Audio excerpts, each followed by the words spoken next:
Hey, Miss Emily Claire McFarland. Miss Emily Claire Trujillo McFarland, more accurately. How you doing, girl? It's your dad, Mr. Miguel Angelo Trujillo, father figure extraordinaire. I hope you're doing well today, my daughter. So today is the 11th of September, 2019. That's right, September 11th, 2019. And wow. Let me tell you, life is amazing. Have I ever told you that life is amazing? Life is this awesome game that we get to play, and the stakes are high. Actually, the stakes are about as high as you want them to be. That's the thing about life, too. Everything's subjective. There's no foundational values necessarily. You have total and complete freedom to do whatever you want. I can, if it's within my power physically, I don't know, I can travel to Norway, or I can swim in the Caribbean. And all it takes, our brains are so flexible and creative that we can make it happen. Totally make it happen. I think that we don't give ourselves enough credit in this world. Um, I think we think we have standards that we have to meet in order to make our way and to do it the way we want to. And that's true, of course. Though our standards are only as rigid as we decide that they are. These are subjective evaluations, and if we make some modifications, if we're willing to live at different standards of living and we're willing to take certain actions, then we can pretty much do anything we want to do. I mean, I could go live in Laos, or I could go. Who knows? I could climb Mount Everest if I wanted to. If I decided, like, to climb Mount Everest today, I could probably be at the top of Mount Everest in 6 months. I mean, if I decided incontrovertibly that this is what I wanted, I could probably do it. Or certainly within a year's time. Oh my gosh, of course I could certainly do it in a year. All it takes is some focus, some determination, some persistence. And it takes a lot of creative thinking and a lot of being open to the possibilities that are available in the universe. I know. And the fact is, there are an infinite number of possibilities. So, I don't know. Brace yourself. If you're a flexible thinker like me, then anything is possible. And that's not an understatement. I mean, it is somewhat of an understatement, because when I say anything is possible, I'm making assumptions about constraints related to things like the laws of nature. Okay. If you want to exist on any place on the planet, you're going to have mass. You're going to have to eat. You're going to have to drink. But who knows how that eating and drinking might take place? We can get creative with our strategies and still reach the goals that we want to reach. So, Emily, I hope that this idea is inspiring to you. It's part of existentialism. It's this whole idea that at base there are no values that override any other values, that there is no special essence in the world. Essentially, the world is this mechanical place, and we're just mass and energy flying around in it, and we conform to the laws of nature, as we know them and as we don't know them. And, so long as you conform to those laws, which happen to be neutral and applicable to all the time, and relatively unchanging, um, so long as you work within those constraints, you can do anything you want. So I'm not going to be able to fly like a bird, at least with my hands, because of the airfoil design of my hands and their you know their aerodynamics. But there are ways that I can fly in airplanes and helicopters, um, with a jetpack on. There are ways that I can fly in my mind. Yeah. In fact, that's a really important idea, that it's so important that we don't discount it. And that is, sometimes things aren't possible for us in reality, our external reality. It's entirely fine to make those things a reality within our inner selves. And, human beings are amazing because we create the meanings that we want to create. And we're meaning makers. And who knows? Maybe a certain strategy won't work out in the external world, but you can still get what you want by sort of manifesting it inwardly. And that counts. Why? Because the brain pretty much doesn't know the difference between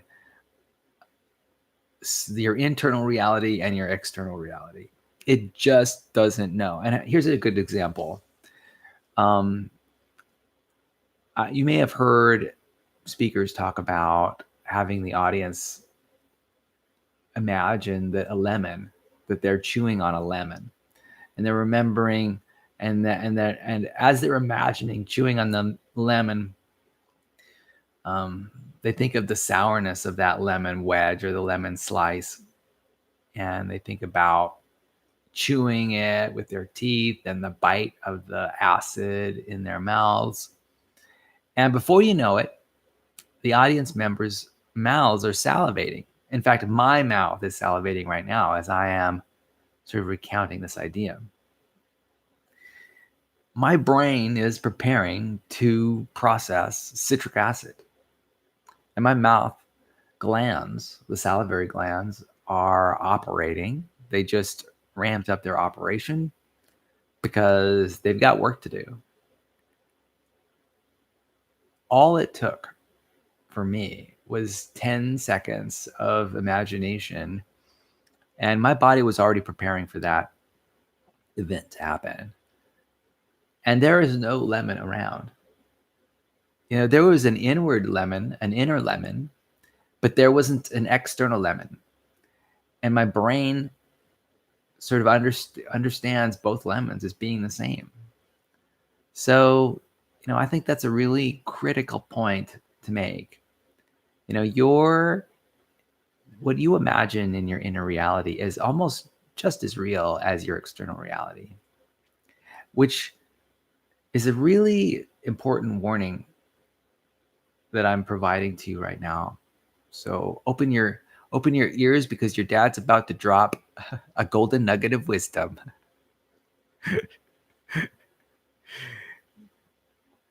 You see, your reality is made up of both your external and inner worlds.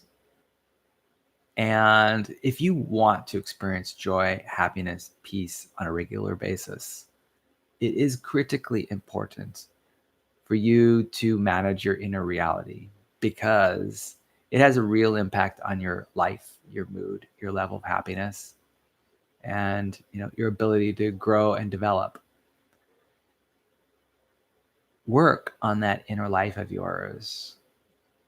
Take care not to catastrophize, not to overgeneralize, not to accept ideas and opinions uncritically that happen to be negative, or ideas that aren't working for you. The ideas in your head, in fact, if you think about it, here's a fact. Everything, external and internal reality, are all just ideas in your head. That's right. So you may receive stimulus from and receive them in your senses, like your ear, nose, eyes, mouth, and then your sense of touch. Um, and all of those stimuli get translated into ideas in your mind, and and you can play and manipulate those ideas as you wish. The world is just the world of ideas, the world of ideas as you see it. And so these ideas are how your brain interacts with the world. It's as if your brain sort of that ideas are the intermediary. That's what your brain works with in order to understand the external world and the internal world. It's just ideas. And there's no distinction between an external idea and an internal idea. You know, it goes back to this idea. It goes back to this idea about how when you're in a dream, you can't tell that you're in a dream. That's because a dream is simply ideas, and an external reality, when it's translated into your mind through your senses, is also just ideas. Ideas no different from dream ideas. And so, really, there is no difference. There is no difference because the ideas are just as material and just as substantial, whether they come from the external world or the internal world. And so that's why it's so critically important for you to be conscious of, aware of both your external and internal worlds, and to manage those ideas as well as you can in ways that give you traction, in ways that help you progress towards your goals. It really is essential to work on both your external and internal world. Don't just pursue money or pursue fame or even pursue intelligence or pursue relationships externally. Also, pursue those things that you value inwardly as well, and try to optimize them as much as you can. And what I'm talking about are your ideas about who you are, ideas about what's going on in the external world. You know, for some, there are people who I imagine that think of the external world as a scary place, that think of the world as a chaotic place. Your world is as chaotic as you decide it is going to be, as you decide it is. Your emotions are just as intense as you decide them to be. It is your decision whether you intentionally make it or not, whether it's a conscious decision or not. You're making decisions about the intensity of your emotions.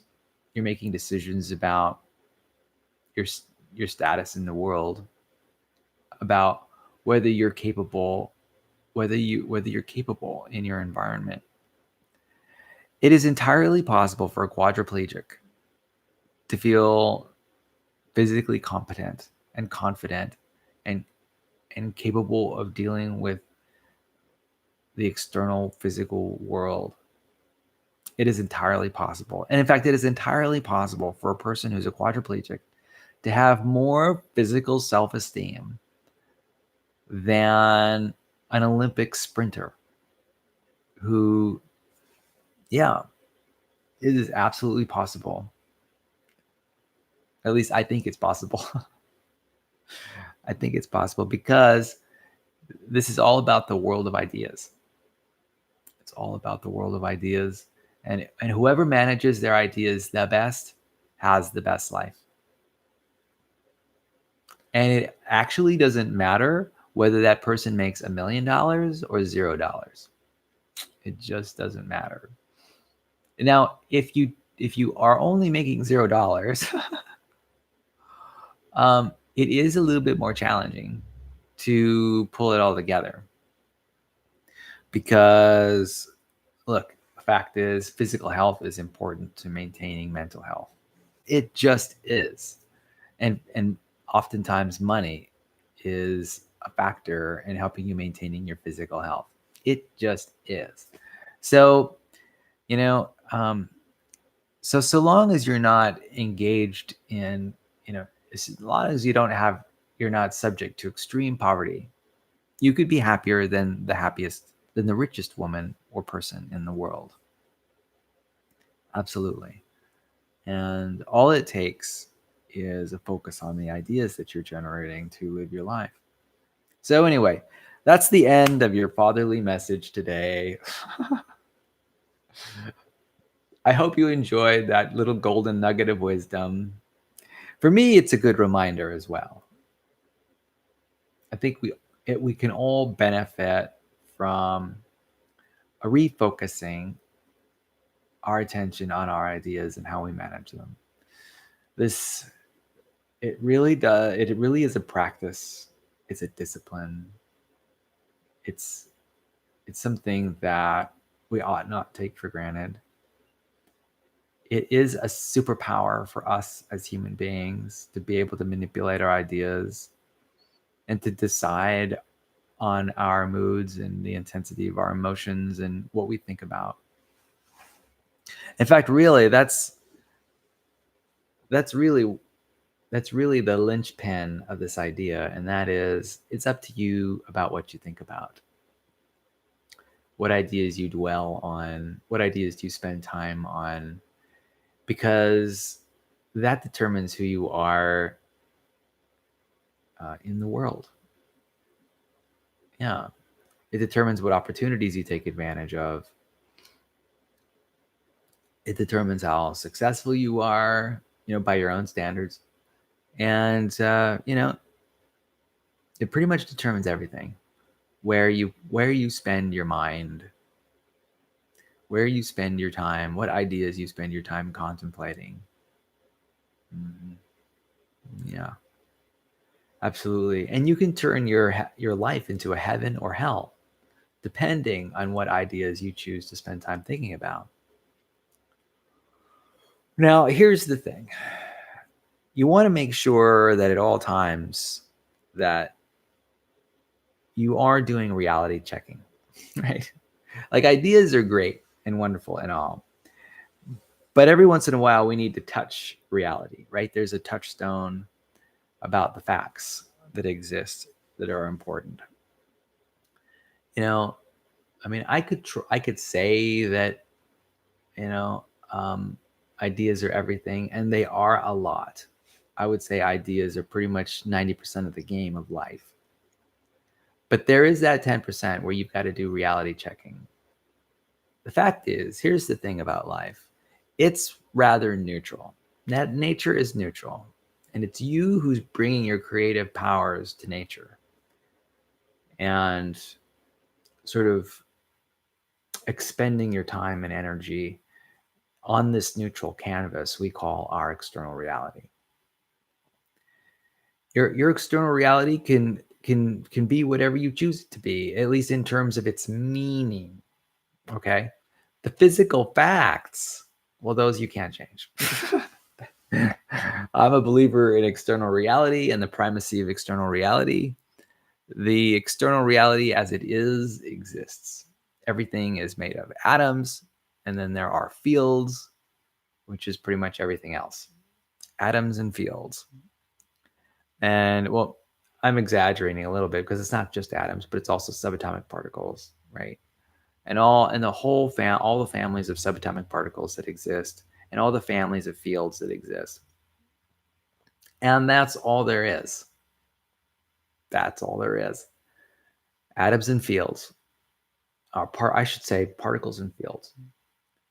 And this is good news. This is great news. It's also great that these particles and fields are morally neutral. They are of neutral value. And it's you who assigns value to these things in our external environment. And the fact is, it's true, we have limited influence over what we can over our external realities. The sun is just going to be there. There's not much you can do about it. You have limited power, limited influence over the sun. The sun is basically a really big ball of fire, nuclear fire, and there's not much you can do about it. Like, we're pretty much powerless in the face of the sun. The sun is a huge star. It's very far away. It's very hot. We have no power. There's no power that we know of in our vicinity of the universe that's greater than the sun. And, there's not much we can do about it. You're sort of powerless in the face of the sun. Though the meaning of the sun, you can change anytime you want. Is the sun a wonderful thing? Is it a bad thing? Is it cleansing? Is it purifying? Is it something to be honored, something to be appreciated? Are its effects advantageous or deleterious?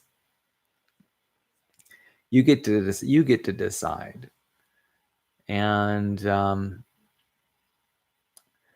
but the fact is that the sun is just pretty much going to stay there, and there's really not anything you can do about it. And the fact that those kind of facts of reality are true all around. I mean, there's all things like conservation of momentum, conservation of energy. These are things you will not be able to change. The direction of entropy, the direction of time. Sorry, you have no effect on any of those things happening. There might be, I'm talking about the physical reality of these things. There are electrons, and electrons are going to move through the atmosphere like they do. And all the nitrogen gas and oxygen gas will be doing the same thing. So it really is important to be aware and to pay attention to these things. If a meteorite is hurtling toward the Earth, that's a big deal. We need to consider what we can do to deflect that asteroid or save ourselves somehow. I mean, that's just reality.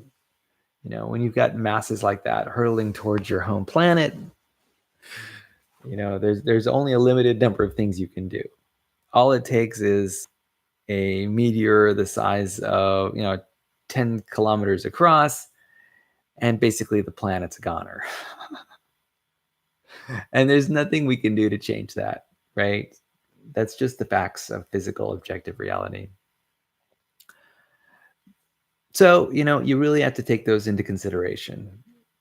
And not only that, but you also have to take into consideration other minds. Again, another existential idea about the separation of minds. Other minds are also forces of the universe. They're part of external reality. And, we have limited influence over other minds. Other minds have thoughts that are private, and there's not much we can do when other people make decisions or they think along the lines that they think. We have limited influence about what's going on in other people's minds. And that's just the way it is. We are powerless in the face of other people's minds. So I'm talking a lot about the things that we're powerless over, right? I mentioned our external reality. I mentioned this issue of separate minds. And, the good thing is that we have very moderate influence over these things, very mild influence. It is possible for us to convince other people of stuff. And it is possible for us to move things around. We have arms and legs and fingers and toes, and we can move our physical reality around. So we do have some minor influence. But really, the most powerful influence we have is over the things in our mind, particularly our ideas. It's about the stories we tell ourselves. It's about the narrative. It's about the meaning we give things, right? It's about the values that we espouse. the ones that we choose to accept, the ones that we choose to pursue and to gain and to keep. And these are where human beings really thrive. This is the world of creative ideas, and this is where you're going to get your power. So in the face of defeat from the material world and separate minds, in the face of defeat of from those, you still have the ability to tell the story, to tell your narrative, and to basically paint the external reality, the neutral reality, with your ideas. In a way, we are all artists. We're sort of overlaying our values and emotions and ideas on top of a neutral external reality. And, so that's where we get our power. Mm-hmm. Mm-hmm. Yeah. So don't take your power for granted.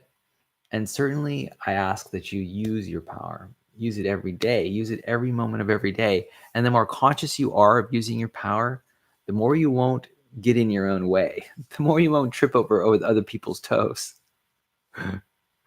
Right? Yeah.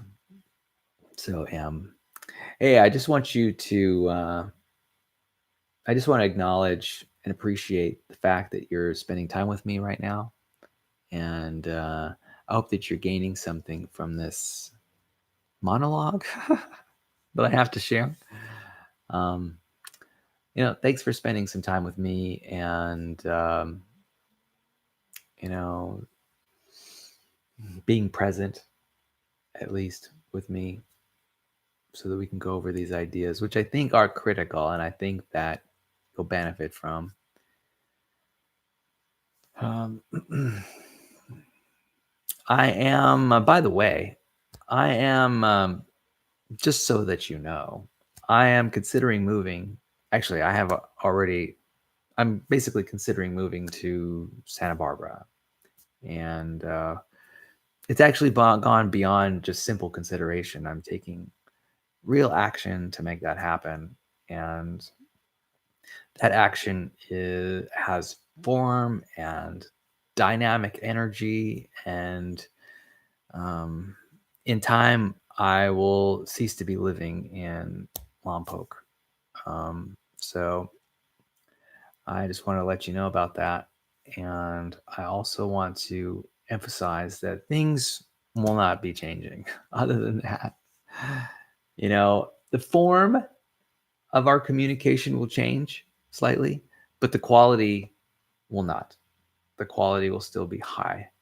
We'll be exchanging information. There'll be strong responsiveness from me in our interactions as we exchange text messages and emails and letters and videos and um,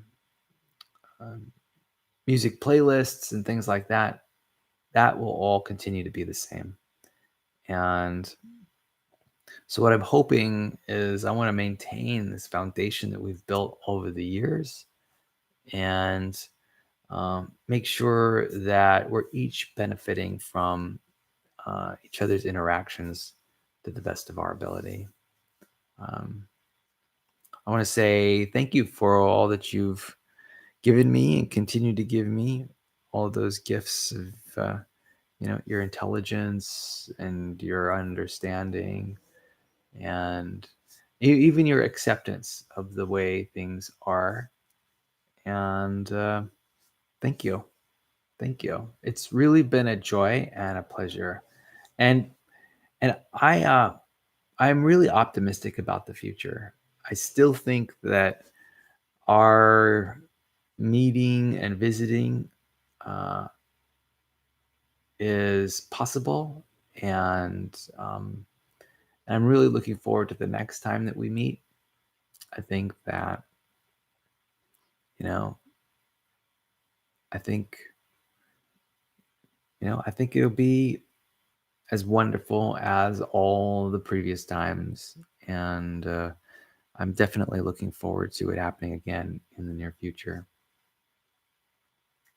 So let's see. I wonder if there's any other questions that we can answer, any fun questions. Okay. Okay. So there was one question that we were going to contemplate today. And that is, if you could change one thing about your appearance, what would it be? This is actually a really good question. Um, I would love to change a lot of things about my appearance, but if I had to pare down the choices to just one, what would it be? Hmm. Well, I'm just talking about myself here, my own preferences, my own predilections, my own leanings when it comes to my own appearance. If there was just one thing that I'd change, I think this is what it would be. If there was one thing that I would change, it would be to be more muscular and strong. One thing. If that was one thing that I could change, I think that's what it would be. I already feel that I'm rather handsome, and that's good. Oh, oh, hey, I'm going to take a break right now, and I'll be right back.